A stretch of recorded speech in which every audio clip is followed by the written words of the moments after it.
Nós vamos seguir falando sobre este assunto. Para isso, convidamos para nos ajudar a entender melhor o que está acontecendo o infectologista, membro da Sociedade Brasileira de Infectologia, Marcelo Otsuka. Doutor, seja bem-vindo aqui ao Novo Dia. A bula da vacina da AstraZeneca não recomenda a aplicação em grávidas.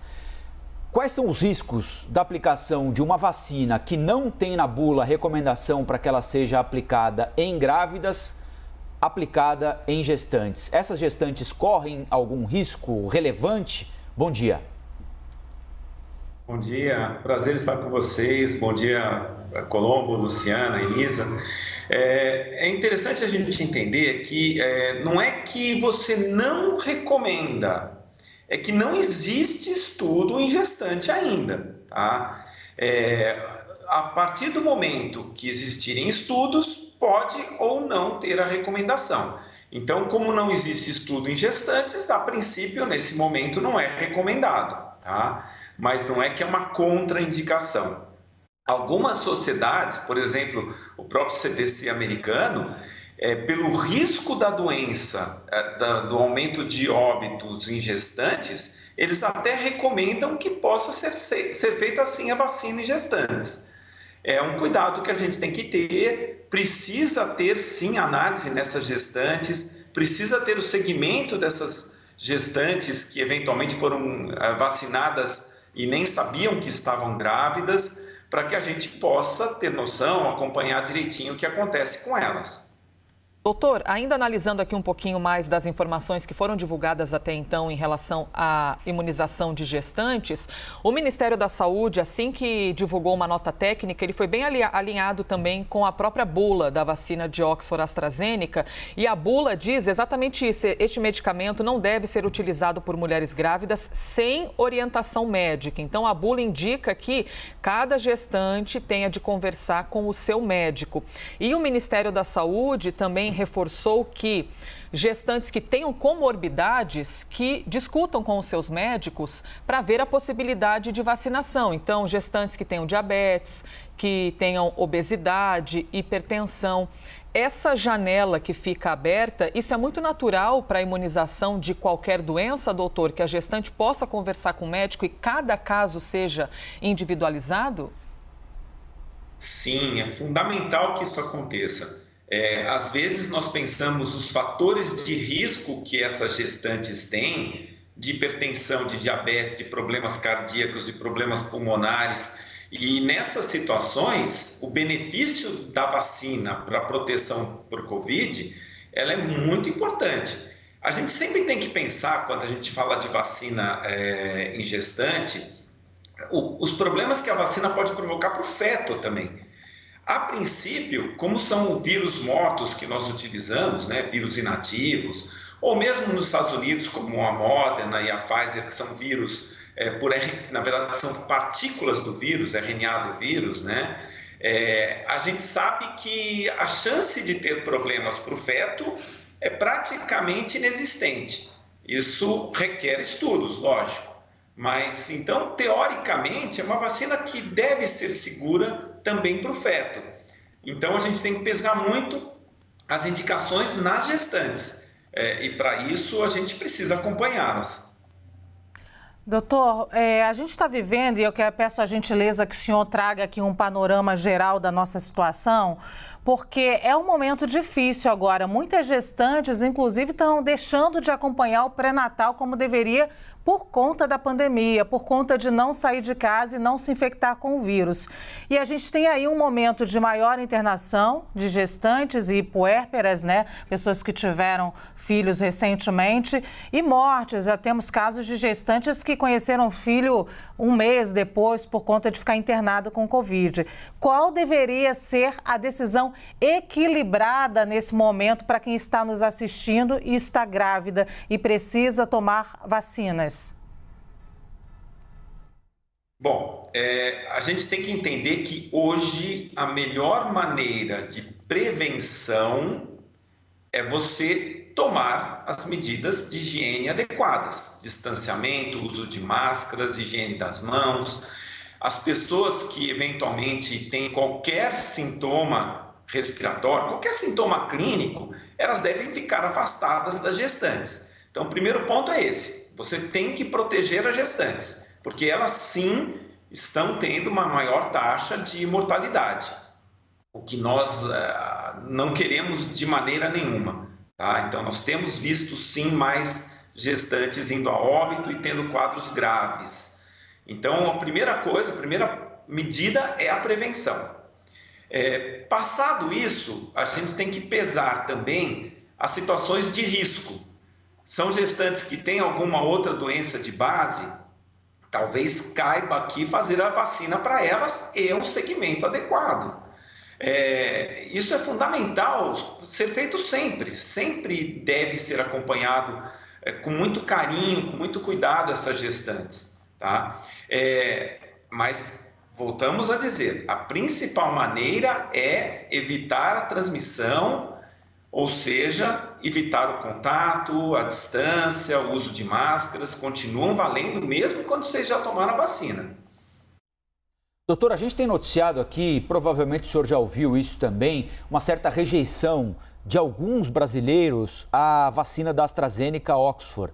O ministro da Saúde, Marcelo Queiroga, inclusive reclamou de um suposto noticiário pejorativo em relação à vacina, né? Mas me parece que foram os casos de trombose mesmo, uma certa resistência da aplicação da vacina em alguns países da Europa que fizeram com que as pessoas, poucas é verdade, mas que algumas pessoas tivessem uma predileção, uma preferência por outras vacinas. Ontem, inclusive, eu estava lendo um amigo numa rede social que estava para ser vacinado numa fila de UBS em São Paulo, Unidade Básica de Saúde, e quando a enfermeira passou pela fila dizendo que a única vacina disponível era da AstraZeneca, 4 pessoas foram embora. O que é que o senhor tem a dizer para essas pessoas, doutor?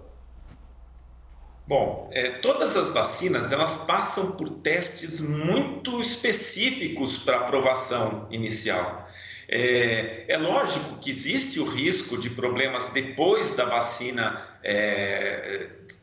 comercializada, existe, mas para a gente ter uma ideia, a chance de um evento como trombose da AstraZeneca, eu não tenho números concretos, mas deve ser algo em torno de 10 mil vezes menor do que a chance de trombose usando anticoncepcional. Então, a gente fala, por causa disso a gente deixa de usar o anticoncepcional? Não. Então, nós temos sempre que pesar muito os riscos que a doença provoca.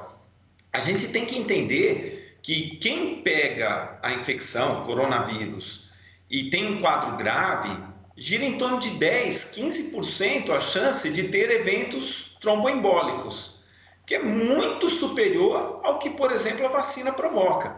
Então, a gente tem que saber pesar isso. A vacina é uma vacina segura, é uma vacina que tem sido aplicada mundialmente, que tem demonstrado bons resultados na proteção da doença, tem reduzido sim a mortalidade de uma maneira importante nos países que a utilizam. Então, não tem porquê, nesse momento, a gente ficar pensando nessas situações ou deixar de tomar a vacina. Doutor, eu vou aproveitar e trazer aqui dados para a nossa conversa que eu creio que sejam bem importantes para as famílias que têm gestantes em casa, porque evidentemente é a preocupação com a mãe e com o bebê, né? Ninguém quer ter problema com essas mulheres neste momento. Segundo o Observatório Obstétrico Brasileiro, no ano passado, aproximadamente 450 mulheres gestantes morreram de Covid-19, 450. Neste ano, somente em 5 meses, foram 575, um aumento de aproximadamente 26% apenas em mortes. A gente está falando de 5 meses quando comparado ao ano passado inteiro. Somente por esse dado a gente já percebe, não é, doutor, o quão preocupante é a doença em qualquer pessoa e, evidentemente, também nas gestantes. A pergunta que eu quero fazer para o senhor é: o Ministério da Saúde informou no mês passado, numa nota técnica, com as seguintes palavras: ainda que a segurança e eficácia das vacinas Covid não tenham sido avaliadas neste grupo, ressalta-se que as vacinas de plataformas de vírus inativado já são utilizadas por esse grupo de mulheres no calendário nacional de vacinação. E um levantamento de evidências sobre a recomendação nacional e internacional de vacinação de gestantes, puérperas e lactantes, em sua maioria defende a vacinação das mulheres nessas condições, principalmente se elas pertencem a algum grupo prioritário.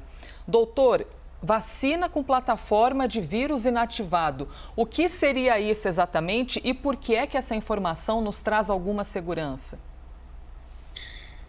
Vamos lá. Como a gente até comentou mais ou menos, né? Quando a gente fala vírus inativado, é um vírus morto, pode-se dizer. É um vírus que não provoca doença. Por exemplo, o caso da Coronavac. Esses vírus mortos, é muito importante a gente ter essa noção, porque nós não queremos levar a doença para o feto. Algumas doenças, elas podem provocar, inclusive, malformações fetais. Então, sempre que a gente fala de vacina por vírus vivo, nós ficamos um pé atrás em relação a gestantes, com medo de provocar algum problema, alguma doença para o feto. Quando a gente fala de vírus morto, a plataforma por vírus inativado é um exemplo, esse risco de provocar doença não existe. Então, essas vacinas por vírus morto não provocam doença. Então, ótimo, é uma segurança para a gente. As vacinas utilizando o adenovírus, como por exemplo a vacina da AstraZeneca, né? Ele também é um vírus que ele é inativado, é um vírus que não provoca doença, ele se comporta como um vírus morto. Nós já temos dados na utilização dessa vacina, por exemplo, em outras doenças, como o ebola, e a gente observa que realmente não há risco para o feto nessas situações, tá? Então, isso é uma questão de segurança importante, não provocar doença para o feto. Então, a gente sempre dá preferência por vacinas mortas, né, vírus morto ou inativado, que a gente chama também, para não provocar doença para a gestante e para o feto. Então, esse é um ponto positivo e é baseado nisso que, de uma certa forma, a gente acredita que essas vacinas, como a Coronavac, como a AstraZeneca, não devem trazer problemas para a gestante. Da mesma forma, a vacina da Pfizer, a Moderna, que são por RNA mensageiro, são partículas do vírus, também não são capazes de provocar doença. Então, também são consideradas vacinas seguras, que nem têm o vírus, na verdade. Tá? Então, essa é uma questão de segurança importante que a gente sempre tem que pensar. Doutor Marcelo, quero continuar aqui numa espécie de prestação de serviço para as grávidas que estão nos assistindo, também quem convive com uma grávida, fica preocupado com essa notícia que ainda precisa ser investigada, uma gestante que teve, sim, um caso de trombose que não tem relação ainda com a vacina da AstraZeneca, não existe essa comprovação, mas que está em dúvida se toma ou não a vacina. Para quem tomou a vacina, que tipo de reação deve estar atento logo após a vacina para acender um sinal de alerta que ela tem que prestar atenção? Bom, a partir do momento que uma gestante toma vacina, ela deve ser acompanhada pelo médico de uma maneira muito próxima, muito segura, tá? Ela tem que ter esse acompanhamento e é a orientação inicial que a gente faz. Gestantes, mais do que nunca sendo vacinadas, precisam ter o segmento com as equipes médicas e, inclusive, uma orientação interessante é que entre em protocolos de acompanhamento, para a gente ter certeza que está indo tudo bem. Esse é o primeiro ponto. O segundo ponto, gestantes que têm um risco para esse tipo de problema, fumantes, né? Pessoas que têm alguma doença sanguínea, que têm alguma doença de coagulação, essas, sem sombra de dúvida, precisam também ser acompanhadas e muito bem orientadas. Então, a situação de segmento das gestantes é fundamental nesse momento. Tomou a vacina, precisa acompanhar. Aquelas que têm um risco, eventualmente, elas podem sim fazer uso de algumas medicações. E aqui, novamente o médico pode orientar o que deve ser feito para cada situação. Então, segmento é fundamental em todas essas gestantes que forem vacinadas. Dr. Marcelo Otsuka, médico infectologista, membro da Sociedade Brasileira de Infectologia, muito obrigado pela entrevista aqui para a CNN. Até uma próxima, doutor. Obrigado pelo convite e até.